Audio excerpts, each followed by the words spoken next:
So let's talk about this collection of games that I am getting rid of from my board game collection and why I'm getting rid of them. So we're no faffing about, let's start from the top with Fallout Shelter. Now this cost me 20 quid and it's in 25 in game at the moment. Now the reason I had this for 20, I don't know why. It was just marked up as 20. I thought there might be something wrong with the box or something like that. No, absolutely nothing. Nothing up with this. It is perfectly fine, serviceable. It's kind of all over the shop because from my last playthrough. But yeah, I think this game is a fine worker placement style game. I think it is good for, families to get into worker placement style games, but realistically, it's a bit meh for someone who has a worker placement that is basically the Viking one, Raiders of the North Sea. I think that's what it's called anyway. I prefer that. If I'm going to play a worker placement game, I would play that.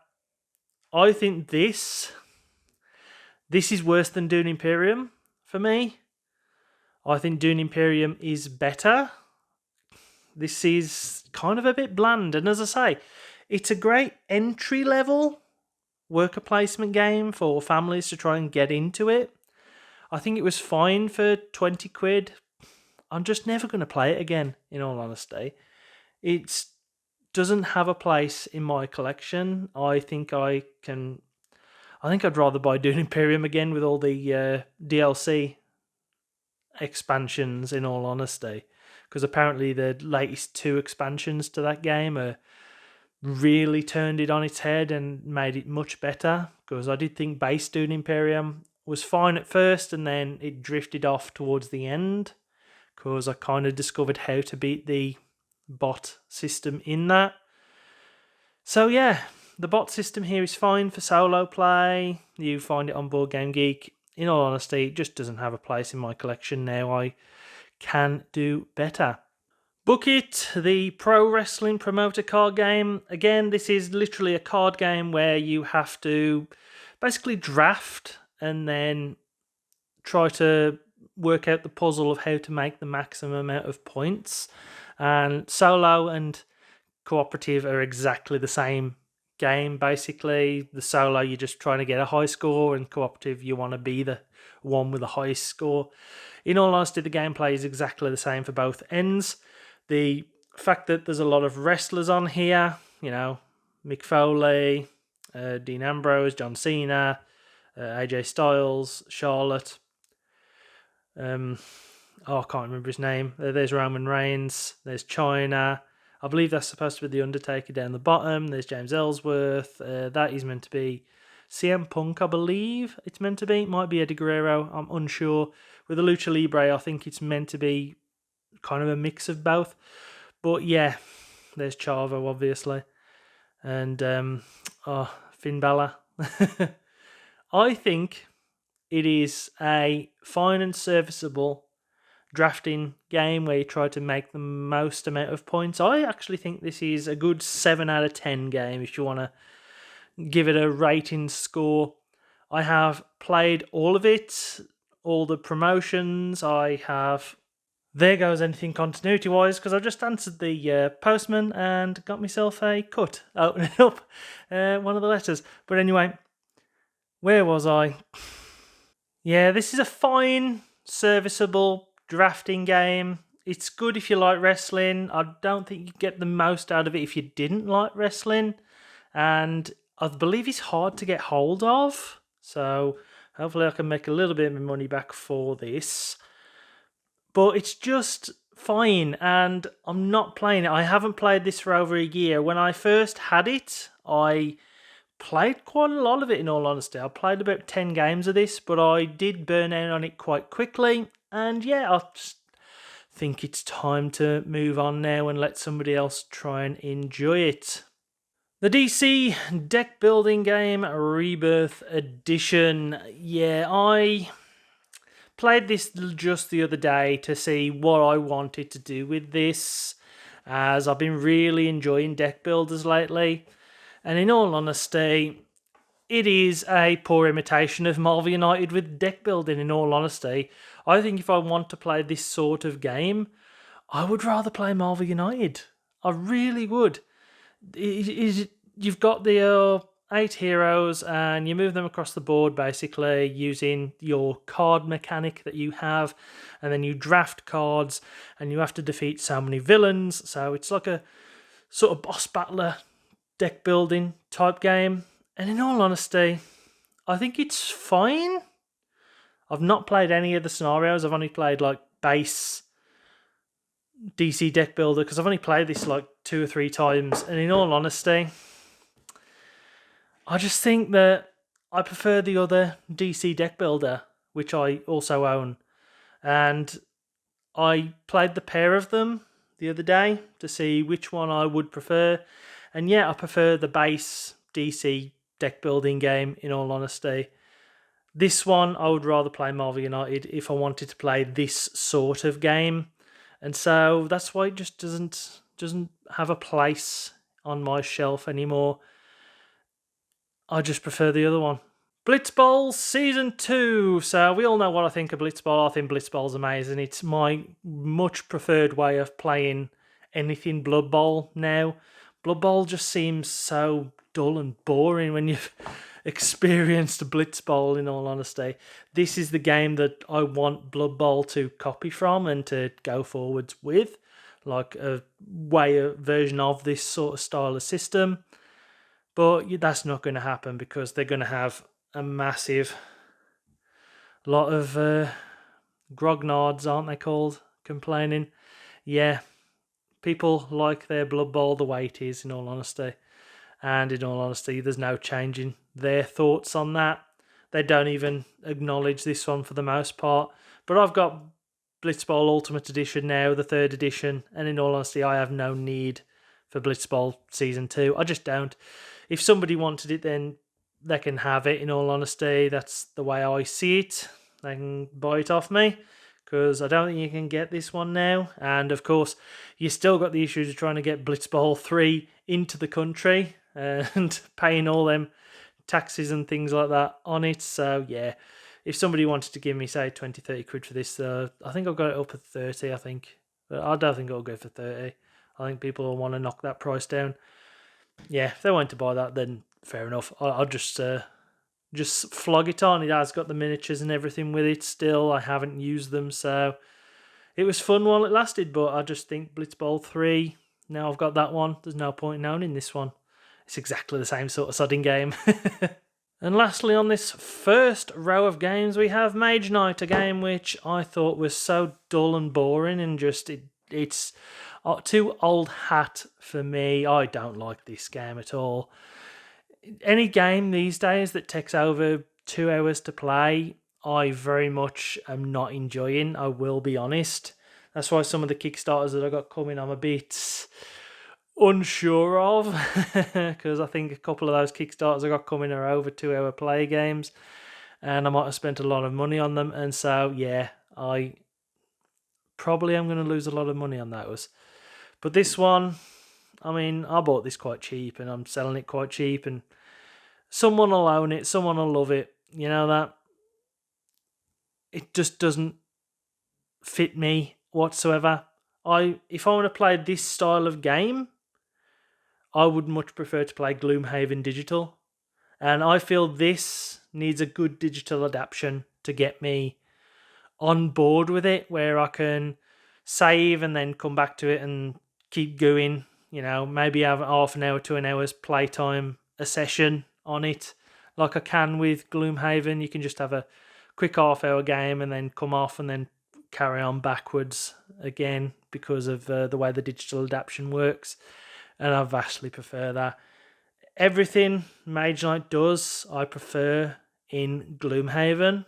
I think Gloomhaven is a much better maker of this sort of system. The only difference is you can't draft cards, obviously. And so the deck building aspect is not in Gloomhaven. But the deck building towards going into a match of Gloomhaven is. So, yeah. ifs and buts, but overall, I do not. I get bored playing this game.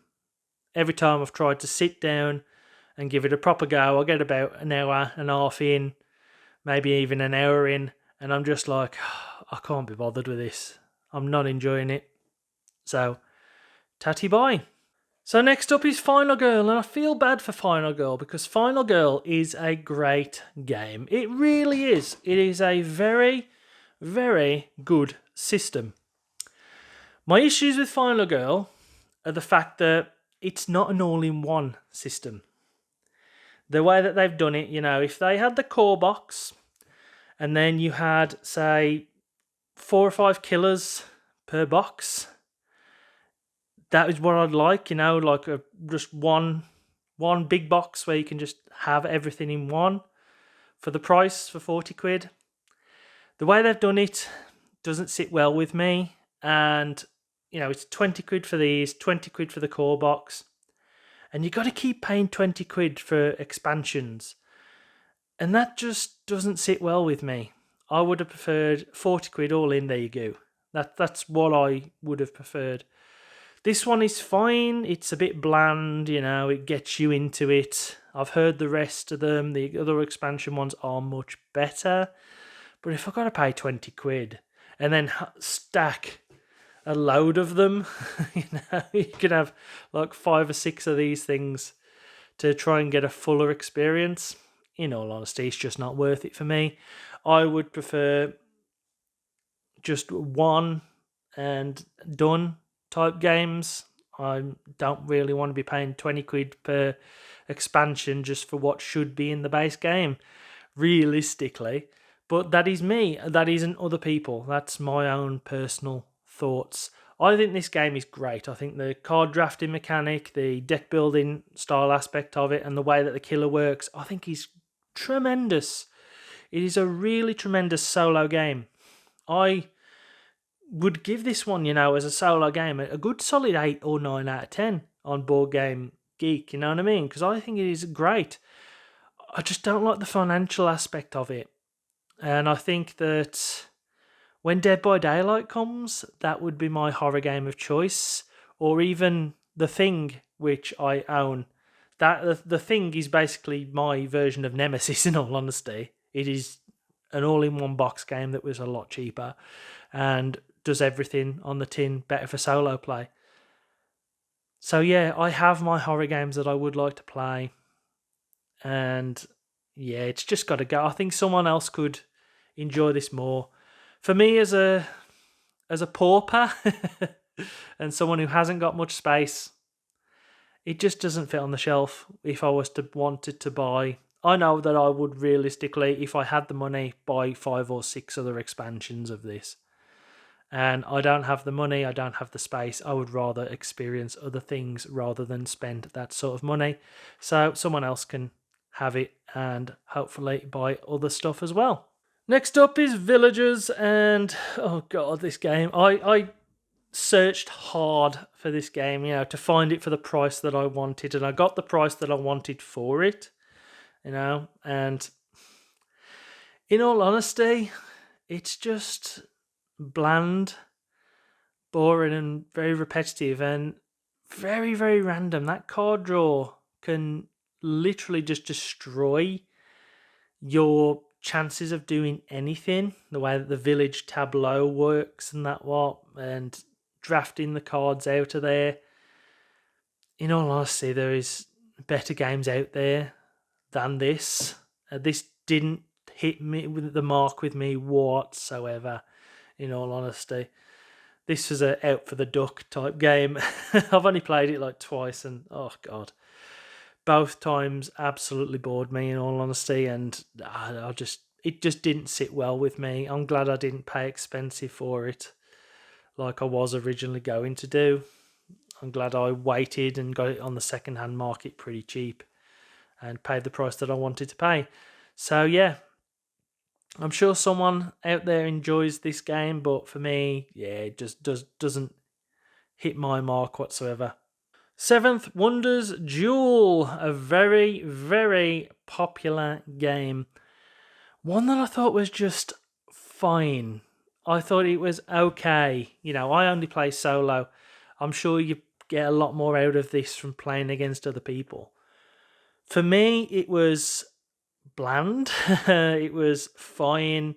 The way that the drafting mechanic works and the way you go through the ages, the 3 ages in the solo mode and that one, and you're against another bot who is buying stuff up. And yeah, it's okay. And that isn't good enough for me to have it into my collection. I only paid this quite cheap, and so I can sell it on for quite cheap for somebody. But yeah, it didn't sit with me as much as I thought it might. It is a fine game, completely fine. I just don't want to ever play it again, in all honesty. And what's the point in keeping something if you're never going to play it again? 1815 Scum of the Earth. This is another one that fits exactly the same bill as Jewel, in all honesty. It's a very good game. Good, solid 8 out of 10. I just don't think I'll ever play it again. I just can't see me ever wanting to wake up in the morning and go, you know what, today I want to play 1815 Scum of the Earth. That's not happening, in all honesty. I think the historic battle system is okay. I think it works. This one handles the solo much better than the 1066 game that I had before. The way that the dial works, the way that the sort of tactics work, I think this is a much better version of that sort of system, and the artwork is absolutely sensational. I just have no need for it. I do not ever want to play it again, and so what's the point in keeping it, eh? Dark Souls, the card game. I've only owned this game for a week. Why am I getting rid of it? Because I've played it twice now. I played it over, Sunday and Monday, so yeah. I just thought it was just fine. Again, I'm constantly getting that a lot these days with some of my games that I am buying. It's the same as Fallout Shelter. If a game is fine, it doesn't wow me whatsoever, I don't see the point in keeping it. I want games that are really going to stick out and make me go, yes, I want to play that again. Yes, that I adored that game. You know, I want 9, 10 out of 10 games. That's what I want. I don't want 7, 6 maybe, this one, out of 10 games. I don't. I don't want games where I haven't got the room and I could buy other things, in all honesty, to try other things. This is fine. I think it personally is better than the miniatures game that I also own and need to flog.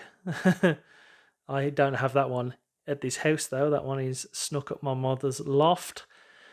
I think this is better than the miniatures game. I actually do. I think the way the card system works, the way that the tableau works, so you got like 6 your side, 6 the enemy side, and the way that you draft cards, so it's a bit of deck building involved.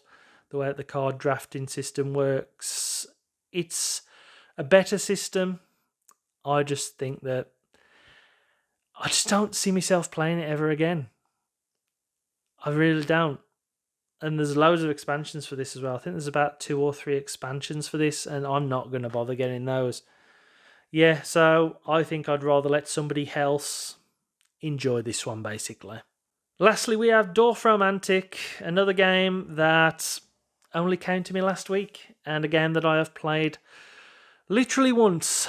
And in all honesty, I have had enough of that one playthrough. It didn't hit the mark with me. And as you can see in that video that I made last week, which I think I'm the only person in the UK to own one of these at the moment. Don't know why. It come early. I pre-ordered it ages ago. I pre-ordered it Christmas, I think. And it just come early, and I was like, okay, let's get this video on. Other people have got to have had it, surely. But yeah, I just don't see me ever playing it again. When I originally bought this, I was expecting a village builder, I think. And I've not hit the mark in any game that I've ever played, board game wise. A village builder that I really enjoy. I've looked at a few, like Dice City and Tiny Towns, things like that. I've looked at quite a few, and none of them seem to hit that mark where I want. Basically, I would like a Minecraft village builder, except with townspeople and stuff like that. Where you build up a village and you got your surrounding areas and you grow, basically. Sort of like a City Skylines type thing. Yeah, there's nothing board game wise that has hit that mark for me. I don't think it ever will. I don't think you could make what I personally want from this style of game out of a board game, in all honesty. If I want Dragon Quest Builders 2 style, where you start off with a small village, you build this out, and then you build farmlands, and then you build like mines and a castle and things like that. I don't think it's ever going to happen, board game form. And I haven't even touched the campaign at this. I just don't want to play it again, in all honesty. So I'd rather let somebody own it and then play through the campaign themselves, because that's just the way I am. I just can't see me playing this again, and I didn't enjoy it, I'll be honest. It was just fine. It was what a 6 out of 10 for me. It was average. So yeah. Sorry any fans of this, but I just can't see this being a staple game, rather, not stable. So there we have it, anyone. Anyone wants to drop me a message if you live in the area, because these are up for collection only, and you would like one. Yeah, price-wise, so Fallout 15, 20, 30, 30, 10, 30, 10, 20, 20, and 20. There we go. There's the prices. If you'd like to drop me a message, I know there's a few of you who are from like Wolvo and Telford and stuff like that, which ain't far. So yeah, if you want any, drop me a message, basically. I have put them up on the board game selling group as well, so on Facebook. So if anyone is part of that group, and you'll see them on there, no doubt. But I'm getting rid of them. I want to buy other things. Maybe not just yet. I want to get some money back first. But yeah, I do want to buy other stuff. And so there we have it. Thanks for watching.